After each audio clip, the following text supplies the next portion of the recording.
Saludos, apreciados amigos y hermanos que nos sintonizan a través de estos medios.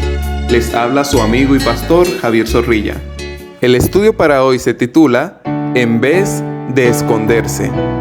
Les invito a tomar sus Biblias y aprendamos de memoria el texto para esta semana. Lo podemos encontrar en el Evangelio de Marcos, capítulo 10, versículo 52. Y Jesús le dijo: «Vete, tu fe te ha salvado». Y enseguida recobró la vista y seguía a Jesús en el camino. Creo que todos sabemos de quiénes hablaremos el día de hoy. Sí, mis queridos amigos, hablaremos sobre Adán y Eva.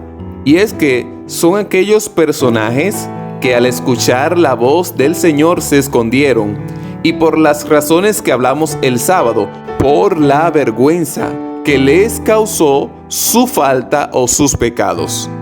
Compartimos estas notas del libro A fin de conocerle, de su escritora Ellen White, en la página 358.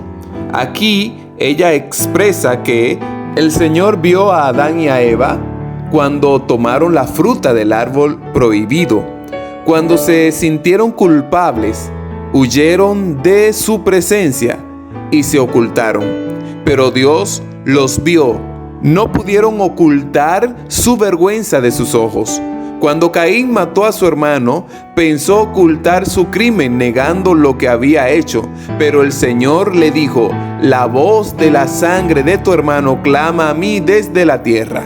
Génesis 4, versículo 10. La Biblia presenta la ley de Dios como una norma perfecta para regir la vida y modelar el carácter. El único ejemplo perfecto de obediencia a sus preceptos está en el Hijo de Dios y se nos ordena seguir en sus pasos.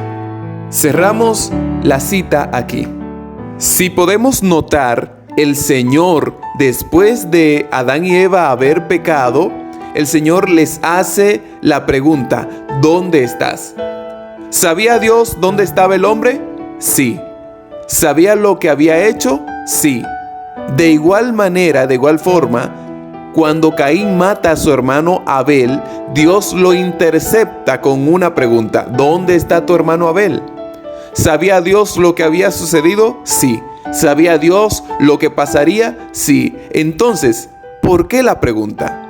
¿Por qué Dios le habrá preguntado a Adán: ¿dónde estás tú? Eso lo podemos ver en Génesis capítulo 3, versículo del 1 al 11. Podemos argumentar que esta pregunta surge para que el hombre mismo se diera cuenta de lo que había hecho, que reconociera sus pecados y se vuelva de su mal camino. Dios lo hace de una forma salvífica. ¿Dónde estás? Es sinónimo de ¿por qué te has alejado de mí? ¿Por qué permitiste que el pecado hiciera una separación entre ti y mí? A fin de cuentas, eso es lo que hace el pecado. El pecado separa al hombre de Dios. Bien lo expresa la hermana White en su libro La historia de la redención, página 40. El Señor visitó a Adán y Eva y les dio a conocer las consecuencias de su desobediencia. Cuando se percataron de la presencia majestuosa de Dios, trataron de esconderse de su vista, de la que antes se deleitaban, cuando gozaban de inocencia y santidad. Jehová Dios llamó al hombre y le dijo: ¿dónde estás tú? El Señor no formuló esta pregunta porque necesitaba información, sino para tratar de convencer a la pareja culpable. ¿Qué te infundió vergüenza y temor? La diferencia entre el pecado de Adán y Eva y el de Caín es que Adán y Eva, cuando Dios les cuestiona, ellos respondieron al Señor toda la verdad sin ocultarle nada. Es decir, confesaron sus pecados. Mientras tanto que cuando Caín es cuestionado, no responde como debe, sino que le dice: no sé, ¿soy yo acaso guarda de mi hermano? Eso lo pueden ver en Génesis 4, versículo 9. Al hablar de esta manera, Caín no se siente con vergüenza por lo que hizo. no siente arrepentimiento, no siente remordimiento de conciencia, sino que se condena a sí mismo. Su osadía llegó a tal punto que cuando mata a su hermano, trata de esconder lo que hizo. La diferencia entre los primeros y es que Adán y Eva se esconden por temor, por vergüenza de no haber obedecido al Señor y por la culpabilidad que pesaba en ellos por el pecado. Sienten vergüenza de las que sienten algunos que después se arrepienten de haber cometido el hecho. Es decir, la vergüenza de ellos era una vergüenza de arrepentimiento y de culpabilidad. Pero hay muchos que sienten vergüenza, pero no sienten arrepentimiento. No todo el que siente vergüenza por lo que ha cometido siente arrepentimiento y remordimiento. Dios hace un pequeño juicio a la primera pareja y también a Caín. La pregunta que hizo es símbolo de ello. Con esto demuestra que no hace diferencias entre pecados. Uno pequeño y el otro más grande, no. Adán y Eva desobedecieron y Caín mató. Es decir, Dios los juzga igual, demostrando con esto que todo pecado conlleva juicio, porque la paga del pecado es la muerte. Toma tu Biblia y analiza el texto de la epístola a los Romanos, capítulo 5, versículo del 11 al 19, donde Pablo vincula muchas veces directamente lo que hizo Adán en el Edén con lo que hizo Jesús en la cruz. Ahora, la pregunta es, ¿qué debería decirnos esto acerca de cómo Jesús vino a deshacer lo que hizo Adán? La respuesta es la siguiente: Cristo vino a vencer el pecado en el terreno del pecado. Cristo se humanó para donde el hombre cayó ser vencedor y con ello mostrar a la humanidad que en la carne se puede vencer el pecado. Ellen White declara en su libro A fin de conocerle, página 358, que la Biblia presenta la ley de Dios como una norma perfecta para regir la vida y modelar el carácter.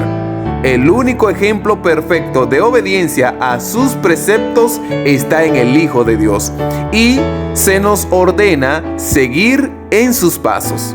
Se podría argumentar que el plan de salvación es la contestación de Dios a la respuesta de Adán y de Eva. Ellos se escondieron de Dios por la vergüenza y la culpa de sus pecados, y Dios vino a rescatarlo. A nuestro modo, nosotros también hicimos lo mismo y Jesús vino a rescatarnos. Amigo que me escuchas, quiero que sepas en este momento que Cristo no vino a morir solo por los cristianos, sino por ti también que aún no has entregado tu vida a Él. O tal vez eres de los que alguna vez lo fueron, alguna vez entregaron su vida al Señor, pero en algún momento se desviaron del camino. Hoy se te hace la misma pregunta que a Adán y a Eva: ¿dónde estás tú? Es decir, Dios te pregunta, ¿dónde estás en tu pecado y tu culpa en relación con Jesús y lo que Él hizo para rescatarte? Hoy Dios quiere darte salvación y vida eterna. Responde desde el fondo de tu ser y dile: Dios, aquí estoy. Toma mi vida hoy. Toma mi corazón. Quiero invitarte a que te acerques al Señor y puedas caminar con Él hasta la eternidad. Ven a Jesús hoy. Quiero verte en el reino de los cielos. Mis queridos amigos, eso es todo por el día de hoy. Ojalá y que tú y yo nos veamos pronto y tú me puedas decir: he entregado mi vida al Señor y me estoy preparando para ir al cielo. Jehová te bendiga y te guarde. Jehová haga resplandecer su rostro sobre ti y tenga de ti misericordia. Jehová alce sobre ti su rostro y ponga en ti paz. Sea el Dios Todopoderoso siempre en tu vida, hogar y familia, trayendo paz y bendiciones. Dios te bendiga. Será hasta la próxima. No olvides compartir y suscribirte para más contenido.